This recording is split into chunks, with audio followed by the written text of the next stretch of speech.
It was supposed to be a peaceful morning. The waves whispered against the shore like a lullaby as I stepped onto my deck with my usual cup of hazelnut coffee. The smell of salt in the air, the seagulls circling lazily overhead, these were the reasons I paid more than I should have for this house in Seacliff Shores. What really sold me, though, wasn't the two-story view of the Pacific. It was the private path that led straight from my backyard to the sand, a winding boardwalk I built myself. No traffic, no noise, no strangers died until now.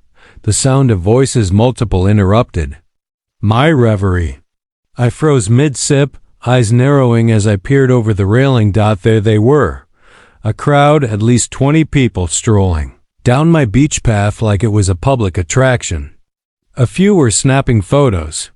One woman pointed at the stone planters I installed last spring. Two teenagers kicked off their sandals like they owned the place. And leading them, like the queen of some bizarre seaside parade, was a woman with platinum blonde hair, perfectly styled even at 8 a.m. She pointed to a wooden post like a museum docent. "This lovely walkway," she said loudly, "provides our community with direct beach access. It's open from 8 a.m. to sunset, and we're thrilled to make this a new shared amenity for all Seacliff Shores residents." I blinked. I wasn't still dreaming. Was I? No. That was my path, my property, my sweat, my materials, my weekends spent hammering and leveling, staining and sealing. For 5 years, I'd watched that trail bloom from an overgrown patch of coastal scrub into a gorgeous, private boardwalk that curved elegantly down to the tide line. And now, strangers, hot surge of disbelief and rage churned in my stomach. My hand shook. Coffee sloshed over the rim of my mug, splattering the deck as I turned and stormed down the stairs. "Excuse me," I called out, my voice rising above the murmur of the group. Heads turned, a few startled. Others looked annoyed as if I had interrupted a yoga class or nature hike. The blonde woman turned as well. Her expression was smug, even rehearsed. "I don't believe we've officially met," she said, stepping forward with a politician's handshake. "I'm Diane Reynolds, the new HOA president." I didn't take her hand. "This isn't a community walkway," I said, trying to keep my voice calm. "It's private property. Mine." She tilted her head as if trying to place me. "Oh, you're the homeowner at 1289 Beachgrass Lane. Lovely place. But I think there's been a misunderstanding." "There hasn't," I said flatly. "I built this path, myself, 5 years ago. It's part of my parcel, fully documented." She laughed a light, performative chuckle meant for the group behind her. "The beach access has always been shared. Perhaps you weren't informed during your purchase." My jaw clenched. There was no access when I bought this place. The original lot ended in thicket. I built this boardwalk. I have the receipts. I have the deed. There's no easement. A man in the back spoke up. "My family's been using this trail for years." "No, you haven't," I snapped. "Because it didn't exist until I cleared and built it." Diane's smile never faltered, but something flickered in her eyes. Annoyance? Control slipping? "Well, the important thing is the HOA board has now voted to formalize the access. We've even added proper signage." I followed her gaze. "That's..." When I saw it, a fresh wooden sign, bolted into the entrance post, "Seacliff Shores Residents Beach Access, 8 a.m. to sunset." It stood where I planted lavender and beach grass. The nerve. "You installed a sign? On my land? Without even asking me?" "It's standard procedure," Diane said sweetly. "The board voted unanimously." "What board? Who even told you this was legal?" "If you have concerns," she said with a strained smile, "feel free to submit them in writing. We'll add you to the agenda for our next HOA meeting 3 weeks from now." 3 weeks. By then, the whole community would think they had rights to my path, and Diane knew it. let's continue to the beach. She called out, we'll discuss our plans for the new community picnic area down by the cove. The group cheered. They walked past me past my lavender and solar lights without a second glance. I didn't wait. That afternoon, I raided my home office in a black metal file cabinet under P. I found what I was looking for, the original property survey and closing documents. There it was in black and white, my parcel line, drawn clearly from my house down to the water line. No shared access. No community easement. Nothing. I snapped photos, scanned everything, and loaded it onto a flash drive. Then I checked my security camera feeds. At 6:32 that morning, just before sunrise, Diane and two men in HOA Palas appeared in frame. They carried a sign, a drill, and two small shovels. It took them 11 minutes to dig, bolt, and leave, premeditated, deliberate, secretive. Pulled a sign from the soil and leaned it against my garage. A warning. That warning arrived 2 hours later. My doorbell rang just after lunch. Standing awkwardly on my porch was Tyler Garcia, the HOA vice president. Unlike Diane, Tyler looked unsure, borderline apologetic. Hi there. We've had some reports that the new beach access sign was removed because it was installed illegally on my private land. Diane asked me to swing by and check. She said it was a misunderstanding. I gestured for him to come in. On the dining table, I laid out the survey map, the deed, and a photo of the original lot before I built the walkway. Tyler studied them, lips pressed tight. These do seem pretty clear, he admitted. But Diane showed us something different, some older maps. She said there's been an easement here since 1997. She's wrong or lying. Maybe you should bring this to the board meeting? I'll be there, I said. But Tyler, has anyone actually checked with the county? Because that easement doesn't exist. I'd bet money the document she showed you was fake. He shifted uncomfortably. She's been doing a lot on her own lately. Took over a month ago and started pushing for community enhancements. This access thing is one of many. After he left, I pulled up the HOA website. Front and center under exciting news. Seacliff Shores now has beach access. My path. My string lights. Photoshop tiki torches I never installed. There was even a flyer. Beach Pathway Celebration, Saturday, 4 p.m. Live music. Refreshments provided. They were throwing a party on my land. That night, I got a text from Emma. My neighbor 2 houses over, greater than, did you know your path is being voted on tonight? $15 K Improvement Fund. I grabbed my folder of documents, threw on a jacket, and drove to the Seacliff Shores Community Center. The meeting was in full swing when I walked in. At the front, Diane stood next to a large projector screen displaying glossy slides, my path, cleaned up, with digital mock-ups showing benches, tiki torches, a viewing deck. With just $15,000, she was saying, we can transform this basic trail into a permanent community treasure that raises all of our home values. I stepped forward. Excuse me, I said. Diane faltered for just a beat. We're in the middle of presenting.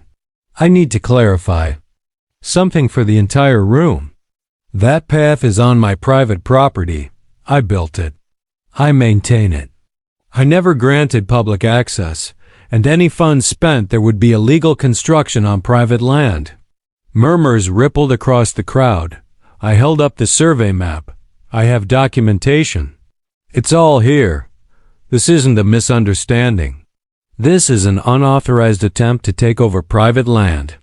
Diane's smile dimmed. I think we should discuss this in private. I think the community deserves to know. Several residents began approaching me, asking to see the paperwork.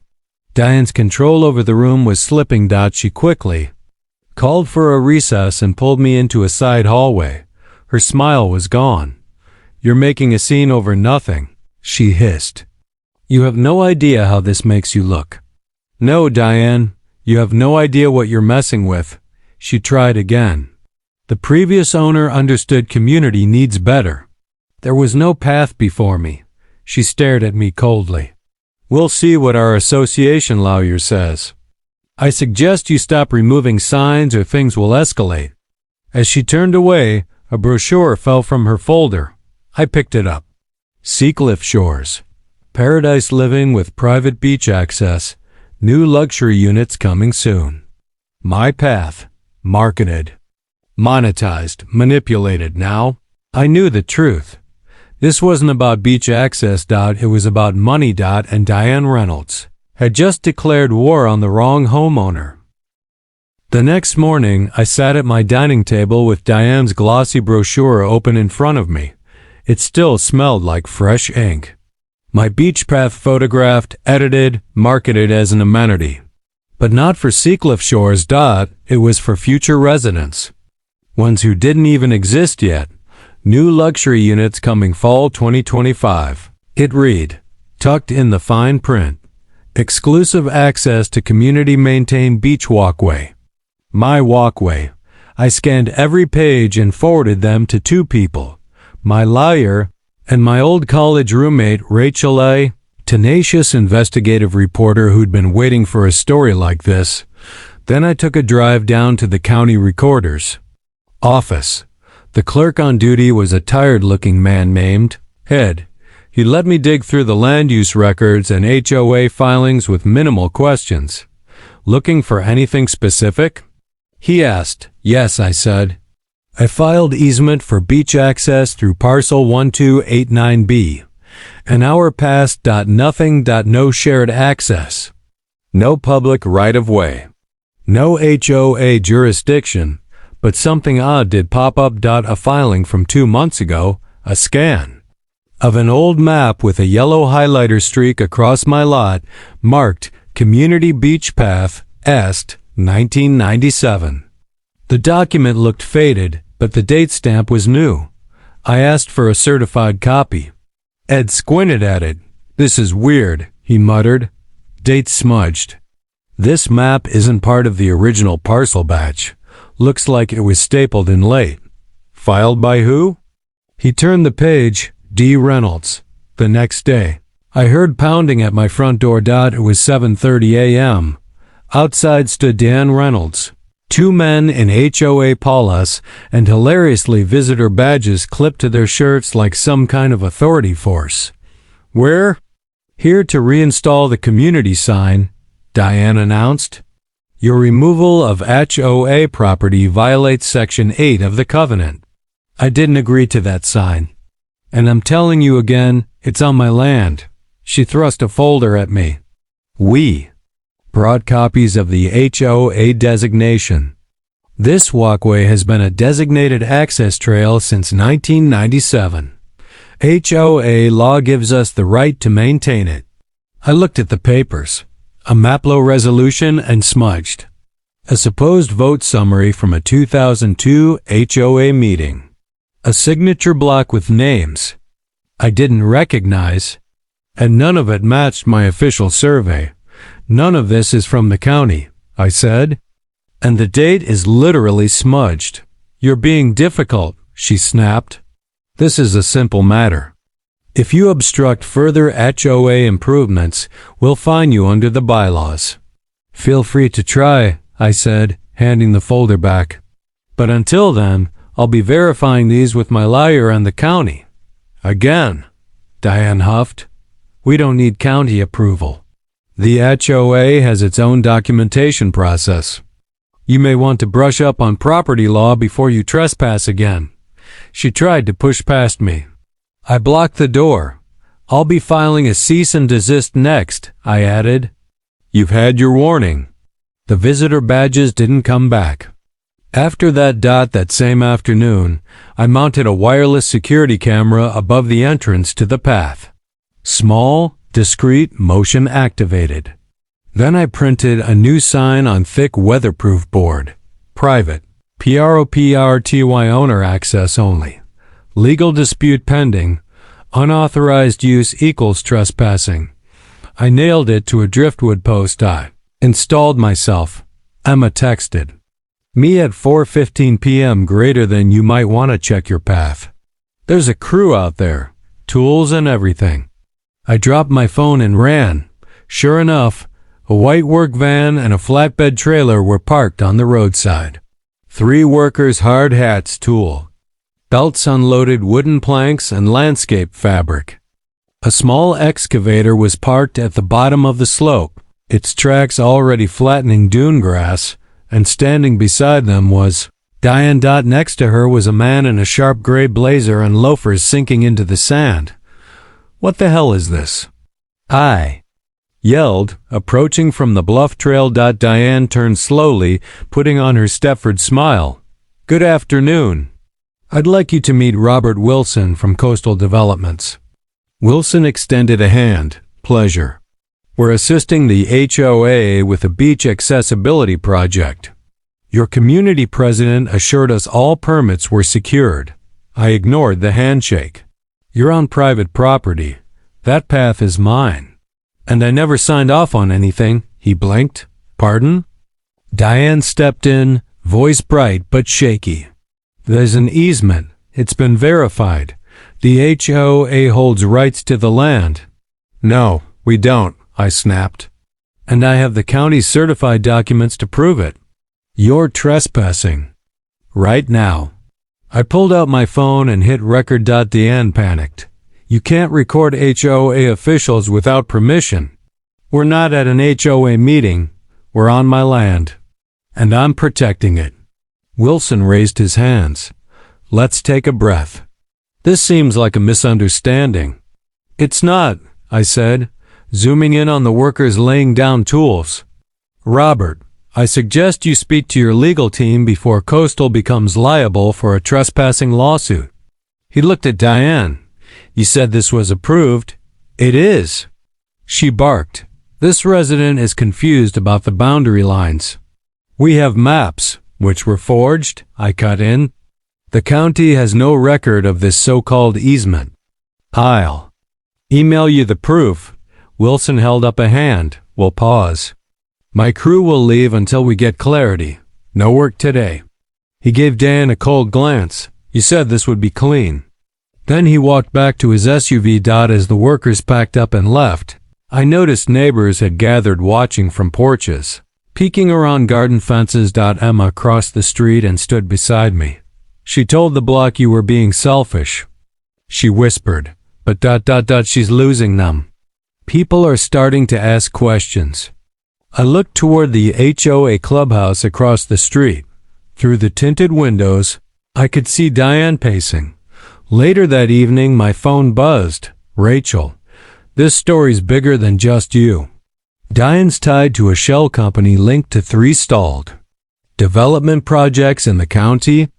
One of them's just outside Seacliff. You want this blown wide open? I grinned, greater than let's burn the whole scheme to the ground.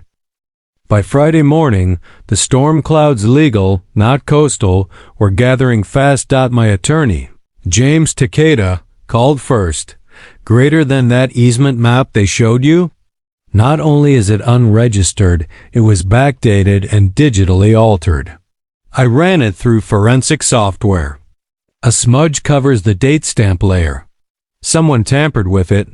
He forwarded the evidence to the county land management office. Less than 3 hours later, I got a call from Deputy Land Commissioner Riley Marks. Greater than Mr. Carver, we've received a fraud complaint involving your parcel. Would you be available to give a formal statement? Absolutely. By that evening, I was sitting across from 2 investigators at the county office. I handed them the printed emails, property surveys, the fake easement document, security footage, and a copy of Diane's glossy brochure. When they saw the brochure's tagline, Exclusive Beach Access, they both exchanged a look. Coastal Developments is under audit for unlicensed marketing, one said, and now they've used land they don't own to boost pre-sale value, I added. Looks like this whole project just jumped to the fraud division. Saturday arrived. and with it the supposed HOA beach pathway celebration. Diane had still moved forward with the event even after the work crew pulled out. Flyers still littered mailboxes. Balloons hung from the sign she'd tried to replant the day before until I reminded her that legal action was pending. But what she didn't know was that she had an uninvited guest, Deputy Marks. As people gathered near the clubhouse and followed Diane's self-guided tour toward my boardwalk. Again, I stood on my property with a tripod camera rolling. This time, I wasn't just documenting trespassing. I was preparing to record justice. Diane was halfway through explaining future improvements when a sharp voice called out, "Greater than Mrs. Reynolds? Diane Reynolds?" She turned. Deputy Marks approached, followed by a uniformed officer. He held out an envelope, "Greater than you're being served under County Ordinance 48B, falsification of land records, unauthorized real estate promotion, and misrepresentation of public amenities." Gasps echoed behind her. Diane's tan face turned ghost white. She tried to laugh it off. "This is clearly a misunderstanding. You'll have the opportunity to explain it to the fraud division," Mark said coolly. Click. My camera shutter went off. I wasn't missing this moment. That evening, I received an email from Robert Wilson at Coastal Developments. "Dear Mr. Carver, Coastal Developments was unaware of the true ownership status of the beach access featured in recent materials. We have formally terminated our agreement with the Seacliff Shores HOA. We regret any confusion and will be issuing a public statement shortly. Sincerely, Robert Wilson, VP Development." Attached was a PDF statement clearly placing the blame on Diane. It concluded with one damning sentence, "Greater than. We relied on fraudulent documents presented by HOA President Diane Reynolds and take no further part in Seacliff Shores development projects." I forwarded it straight to the HOA board's email chain. One by one, board members started replying, some defensive, some horrified. Tyler Garcia, the VP who had visited me days earlier, sent a short but loaded reply, "Greater than. I'm calling for an emergency vote tonight. This ends now." The HOA clubhouse was packed that evening, neighbors shoulder to shoulder, murmuring, buzzing. The scandal had exploded across the neighborhood. Emma met me at the door. "Someone printed the brochure and posted it on the community bulletin," she whispered. "She's finished." Inside, Diane sat at the head of the table, shoulders stiff, lips pursed in visible fury. Her once flawless composure had cracked. Tyler stood up. He cleared his throat. Effective immediately, I motioned for the removal of Diane Reynolds as HOA president for cause, including but not limited to misrepresentation, abuse of power, falsification of records, and endangerment of community funds. The room fell quiet. Then, "Seconded," said Marlene from finance. "Third," came from the back row. They opened it to a vote. Out of 27 residents present, 25 raised their hands. Diane didn't. She just sat there, frozen, color draining from her face. "Motion passed," Tyler said. "You are hereby removed from your position, Diane." She stood. "I gave this neighborhood a vision," she snapped. "You'd rather follow a bitter man obsessed with his fence lines?" I stepped forward. "I'd rather not live under the thumb of a fraud who thought she could sell my property to strangers." The room clapped. Diane stormed out, her stiletto heels stabbing into the carpet with every step. The aftermath unfolded over weeks. The HOA issued a formal retraction of any claims to my beach path. They removed all references from their website, newsletters, and marketing material. The fraudulent access vote was voided. Legal notices went out to residents reminding them not to use the path unless invited. Had new fencing installed and placed a locked gate at the start of the boardwalk. A mounted camera and solar-powered lights completed the barricade.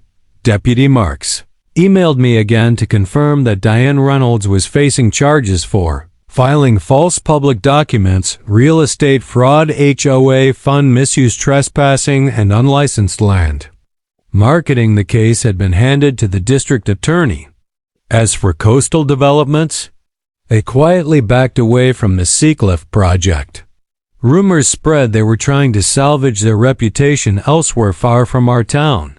One quiet morning, as I sipped my coffee on the deck, a soft knock came at my gate.